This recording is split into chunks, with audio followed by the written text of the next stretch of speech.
Hello प्यारे बच्चों, कैसे हो आप लोग। वेलकम टू आई पढ़ाई। आज देखो हम लोग अपने एनसीईआरटी के सेकंड चैप्टर की तरफ बढ़ रहे हैं। Second chapter is based upon two parts. एक पार्ट में यहाँ इस सेकंड चैप्टर में इलेक्ट्रिक पोटेंशियल और पोटेंशियल एनर्जी की बात की गई है, और उसी सेकंड चैप्टर में जो उसका सेकंड पार्ट है वो कैपेसिटर के ऊपर बेस्ड है। हम ये दोनों ही पार्ट्स कवर करने वाले हैं इस पूरे आगे वाले सेशन में। तो पहले हम लोग आज का ये टॉपिक स्टार्ट करते हैं इलेक्ट्रिक पोटेंशियल एनर्जी से। तो देखो, इलेक्ट्रिक पोटेंशियल एनर्जी क्या होती है, इसको समझने से पहले हम हमारे 11th क्लास के एक छोटे से कॉन्सेप्ट को एक बार रिवाइज कर लेते हैं। कॉन्सेप्ट ये है कि व्हाट इज़ पोटेंशियल एनर्जी। तो देखो, potential energy is term related with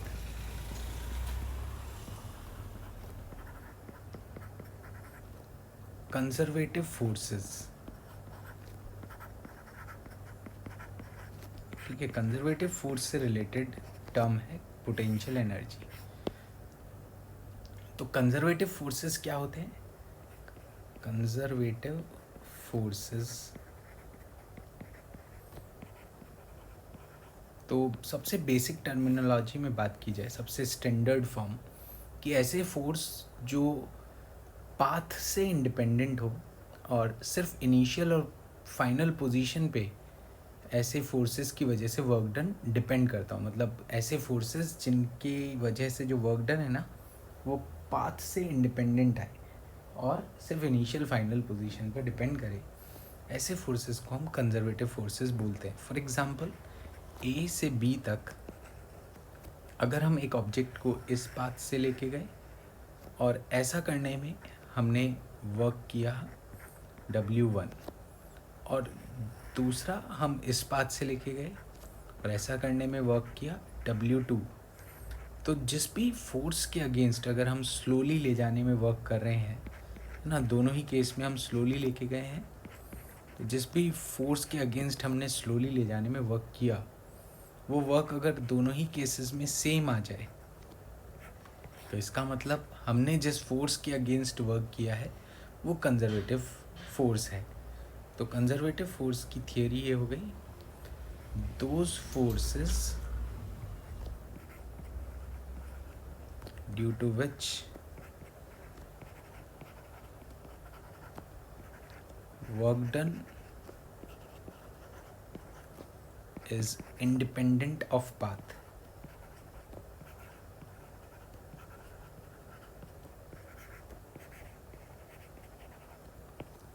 ठीक है, ऐसे फोर्सेस जिनकी वजह से वर्क डन पाथ से इंडिपेंडेंट होता हो एंड ओनली डिपेंड्स अपॉन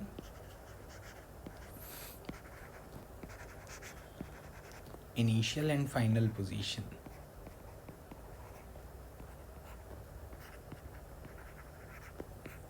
ऐसे फोर्सेस को हम कंजर्वेटिव फोर्सेस कहते हैं। हमारे सिलेबस में पूरा 11th-12th जेई मिला के ऐसे कंजर्वेटिव फोर्सेस के बहुत ही लिमिटेड से एग्जांपल है जिनको हम याद रख सकते हैं।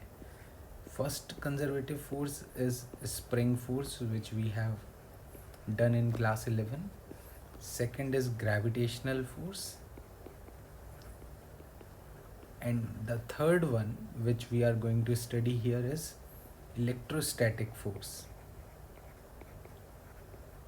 और भी जब ऐसा कोई फोर्स आएगा हमारे इस पूरे डिस्कशन में ड्यूरिंग होल सिलेबस, तो मैं आपको बताऊंगा कि वो कंजर्वेटिव फोर्स है या नहीं है।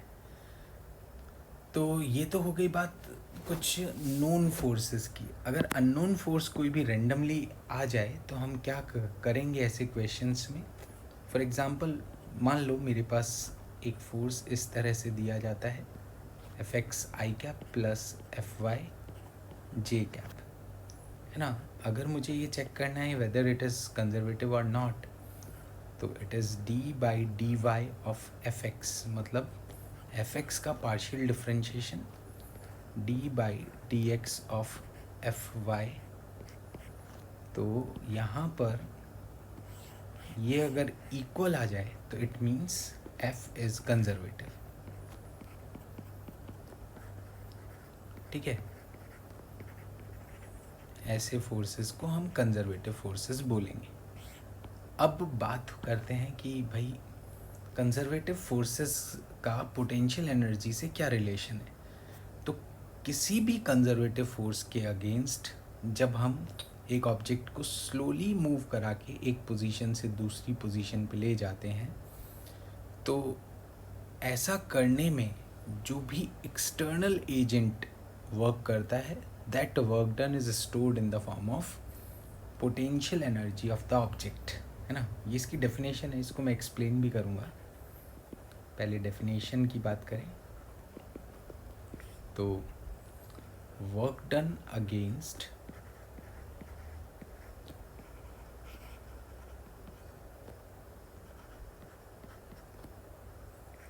conservative force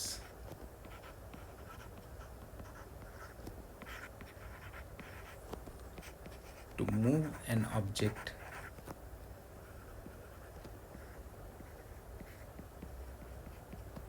from one position to other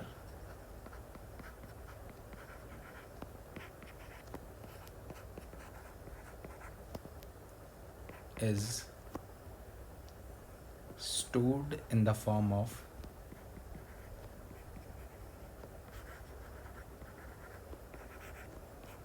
potential energy.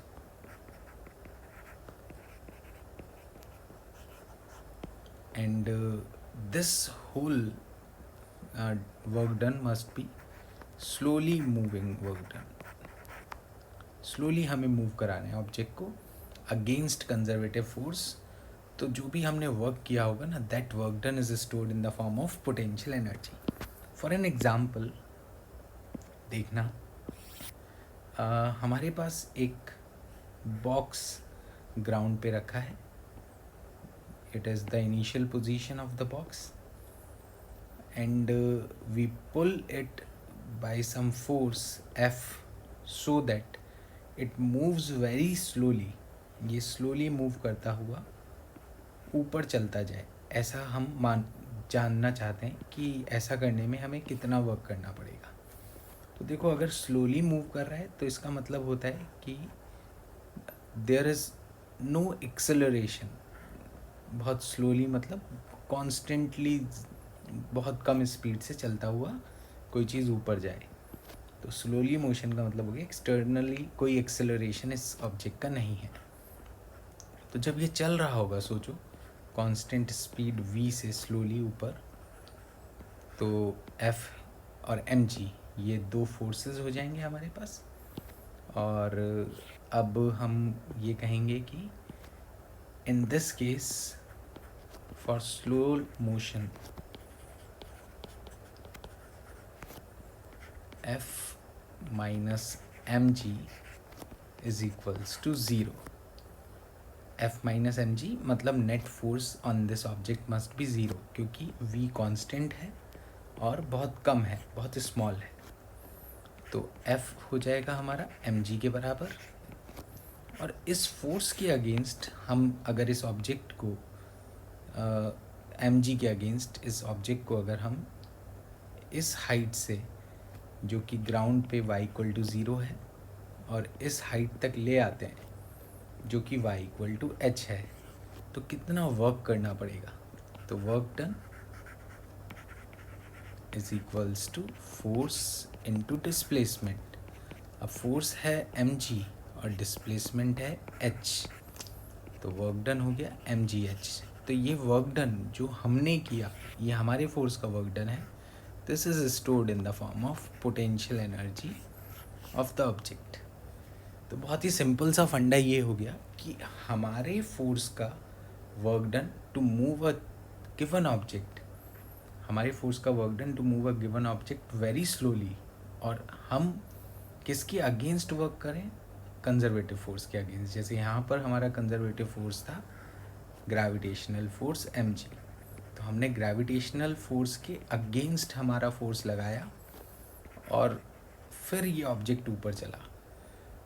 तो किसी भी कंजर्वेटिव फोर्स के अगेंस्ट जब वर्क किया जाता है तो वो सिस्टम की पोटेंशियल एनर्जी की फॉर्म में स्टोर हो जाता है।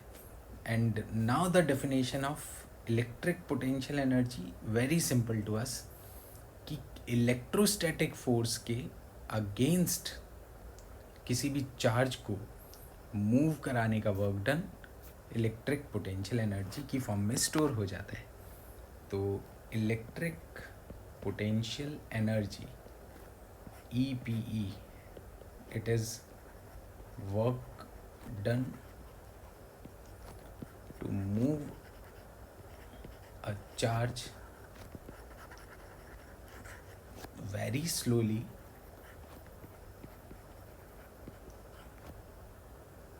against electrostatic force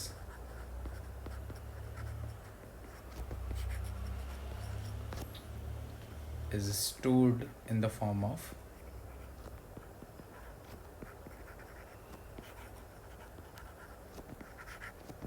electrostatic potential energy or electric potential energy. ठीक है, यही चीज़ इलेक्ट्रिक पोटेंशियल एनर्जी की फॉर्म में स्टोर हो जाएगी. That is very simple concept. तो कभी भी हमें इलेक्ट्रिक पोटेंशियल एनर्जी कैलकुलेट करनी है तो हम इलेक्ट्रोस्टैटिक फोर्स के अगेंस्ट एक चार्ज को मूव कराने का वर्क डन कैलकुलेट करेंगे और वो सिस्टम की उस गिवन चार्ज सिस्टम की इलेक्ट्रिक पोटेंशियल एनर्जी की फॉर्म में स्टोर हो जाएगा. तो we can say it is F.ds external agent का work is equals to potential energy that is stored in it. अब देखो इसको रिलेट करते हैं कुछ गिवन कंडीशंस के साथ. जैसे यहाँ पर अगर हम एक चार्ज को moving in uniform electric field, एक चार्ज को ऊपर से नीचे लेके जाने में कितनी पोटेंशियल एनर्जी ये गेन करेगा या लॉस करेगा वो निकालना है. तो यहाँ पे आप देखो कि जो चार्ज है वो Q0 इधर रखा है और इलेक्ट्रिक फील्ड ऊपर से नीचे की तरफ है, तो इलेक्ट्रिक फोर्स QE0 इधर लगेगा. अच्छा, अब ये जो चार्ज है ये स्लोली मूव करना चाहिए तो हमें एक्सटर्नल फोर्स इधर लगाना पड़ेगा जिससे कि नेट फोर्स ज़ीरो बन के ये कांस्टेंट स्पीड से चले.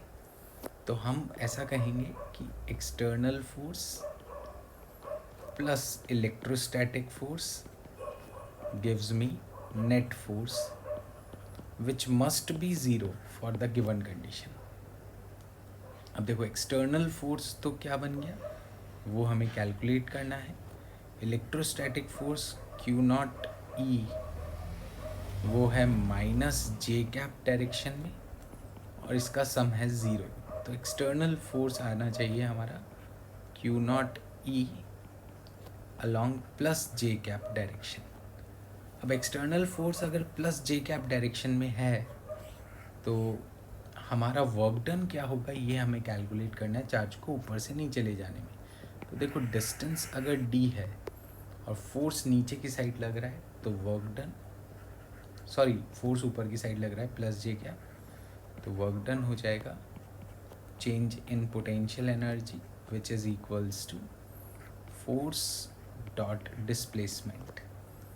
तो delta U is QE J dot displacement D -J. तो इट इज़ -Q0E D.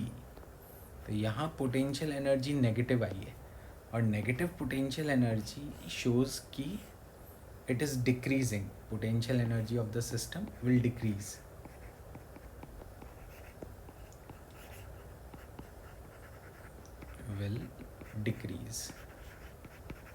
अब एक और चीज़ समझना, ये तो हमने थियोरेटिकली पूरा डिराइव कर लिया. क्या हम डायरेक्टली बता सकते हैं कि पोटेंशियल एनर्जी इंक्रीज़ होगी या डिक्रीज़? तो यस वी कैन. देखो एक सिस्टम की अगर काइनेटिक एनर्जी बढ़ती हो उसको फ्री छोड़ने पे, तो इसका मतलब है कि उसकी पोटेंशियल एनर्जी उसी सिस्टम की कम हो रही होगी हमेशा. मतलब एक सिस्टम को फ्री छोड़ दो, फ्री छोड़ते ही अगर उसकी स्पीड बढ़ने लग जाए इंक्रीज़ होने लग जाए तो मतलब वो ज़रूर अपनी पोटेंशियल एनर्जी को काइनेटिक एनर्जी में बदल रहा होगा। तो यहाँ पर भी वही चीज़ है, सोचो कि इस चार्ज को मैं ऊपर वाली प्लेट पे फ्री छोड़ दूँ तो ये चार्ज ऊपर वाली प्लेट से रिपेल होगा, नीचे वाली की तरफ अट्रैक्ट होगा और तेज़ी से बढ़ता हुआ नीचे की तरफ चला जाएगा। तो स्पीड बढ़ रही है, तो अगर काइनेटिक एनर्जी बढ़ेगी तो ऑब्वियसली पोटेंशियल एनर्जी को कम होना पड़ेगा। और वैसे भी मैकेनिकल एनर्जी कंजर्वेशन लॉ क्या होता है कि change in kinetic energy plus change in potential energy must be zero. ये मैकेनिकल एनर्जी कंजर्वेशन है। तो अगर एक चीज़ बढ़ती है तो दूसरी चीज़ को कम होना ही पड़ेगा। अगर पोटेंशियल एनर्जी को हमें बढ़ाना है तो काइनेटिक एनर्जी को कम करना पड़ेगा, और अगर काइनेटिक एनर्जी को बढ़ाना है तो पोटेंशियल एनर्जी को कम करना पड़ेगा।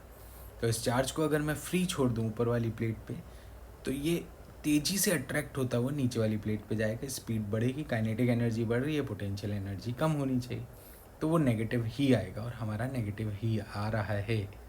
तो ये बहुत ही इम्पॉर्टेंट कॉन्सेप्ट है, ध्यान रखने का है कि प्लस माइनस साइन का सिग्निफिकेंस क्या होता है। नेक्स्ट देखो, दो पॉइंट चार्जेस की पोटेंशियल एनर्जी हमें किसी डिस्टेंस पे कैलकुलेट करनी है। तो देखो कंडीशन ये है कि एक चार्ज को हमने फिक्स कर दिया है, ये इस डायग्राम में ही एक्सप्लेन कर लेते हैं क्योंकि अच्छा सा डायग्राम बना हुआ है। तो हमने एक प्लस चार्ज को फिक्स कर लिया, दिस इज़ फिक्स्ड, ठीक है। अब इस फिक्स्ड चार्ज से एक दूसरा चार्ज यहाँ पे रखा है इस जगह, और इसको हम धीरे धीरे धीरे धीरे लेकर यहाँ आ गए इस तरीके से, है ना। इनिशियली अगर मैं मान लूँ कि दूसरा जो चार्ज है ना वो इन्फिनिटी पे है, initially at t equal to zero, initially ये बहुत दूर है, इन्फिनिटी पे है, और फिर हम उसको स्लोली धीरे धीरे धीरे धीरे RA डिस्टेंस तक ले आए, तो कितना वर्क करना पड़ेगा। तो देखो at any instant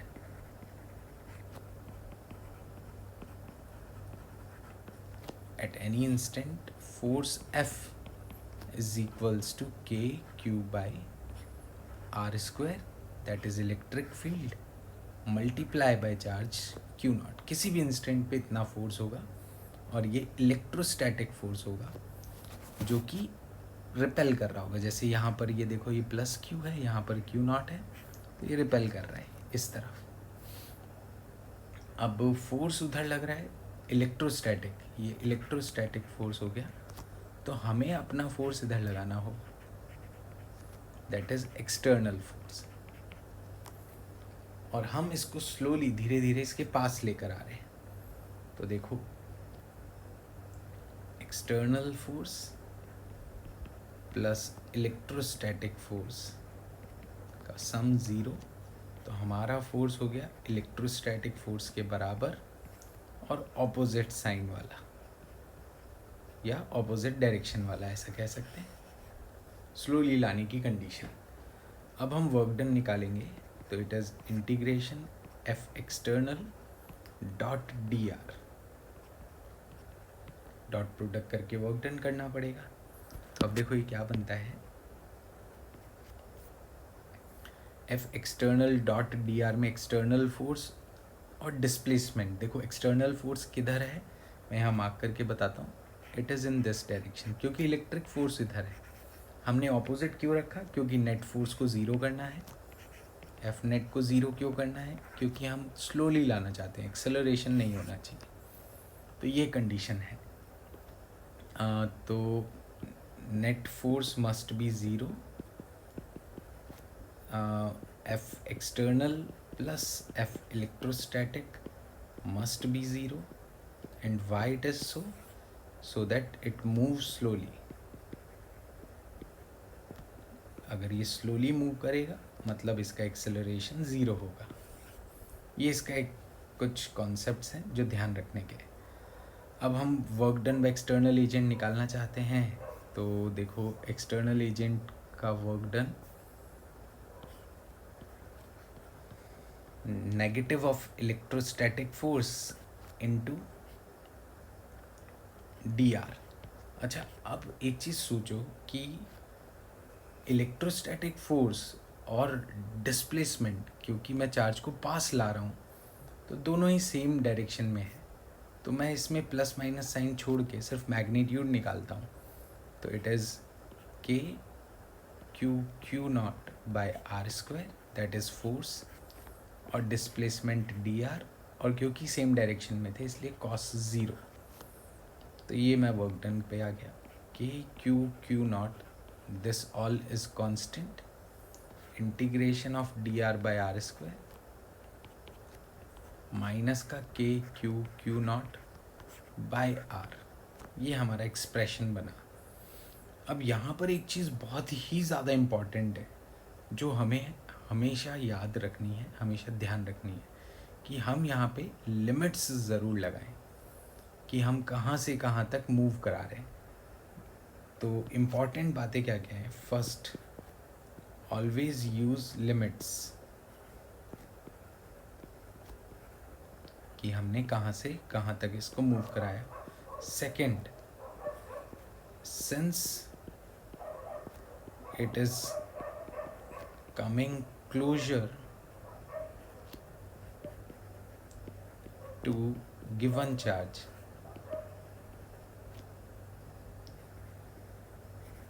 so its radial displacement must be negative। ठीक है, इसका रेडियल डिस्प्लेसमेंट नेगेटिव आना चाहिए, मतलब धीरे धीरे ये रेडियली पास आ रहा है, तो हमें इसमें माइनस का डी आर यूज़ करना है। डी आर नहीं, डी आर का मतलब तो हो गया चेंज इन रेडियस पॉजिटिव, और यहाँ पे तो ये पास आ रहा है तो change in radius must be negative, तो यहाँ पे माइनस डी आर आना चाहिए, और यहाँ पर एक माइनस साइन बाहर आ जाएगा और यहाँ पर प्लस साइन आ जाएगा। अब देखो लिमिट्स क्या होंगी, तो लिमिट्स हो जाएंगी, लेट अस सपोज हमें इन्फिनिटी से किसी गिवन डिस्टेंस डी तक ले आए चार्ज को, तो इट बिकम्स के Q Q not by D.